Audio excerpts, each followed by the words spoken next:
Ukrainian President Volodymyr Zelenskyy says Moscow won't avoid responsibility for its latest wave missile strikes on Ukraine. In a statement posted on the Telegram messaging app, the Ukrainian leader said critical infrastructure and residential buildings in 10 Ukrainian regions had been hit in the attacks. The occupiers can only terrorize civilians. That's all they can do. But it won't help them. They won't avoid responsibility for everything they have done, Zelenskyy said. Ukrainian Air Force says Russia fired 81 missiles, including 6 Kinzhal hypersonic missiles, and 8 drones at Ukraine during Thursday's early morning attacks. Kyiv destroyed 34 cruise missiles and 4 Shahed suicide drones, the Air Force said, adding that 8 drones and guided missiles were also prevented from reaching their targets. The Ukrainian military cannot intercept the Kinzhal missile.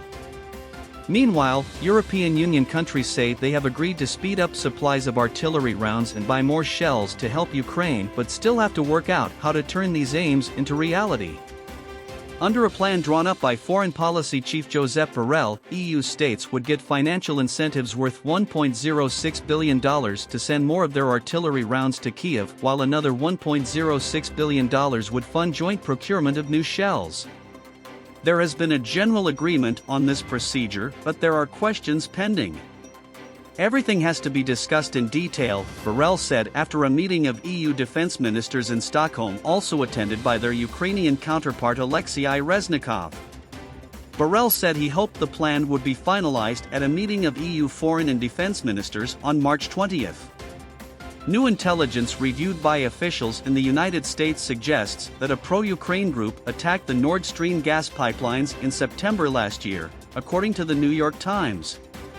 But the U.S. officials said they had no evidence that Ukraine's President Volodymyr Zelenskyy or other Ukrainian government officials were involved in the pipeline bombings, the Times reported.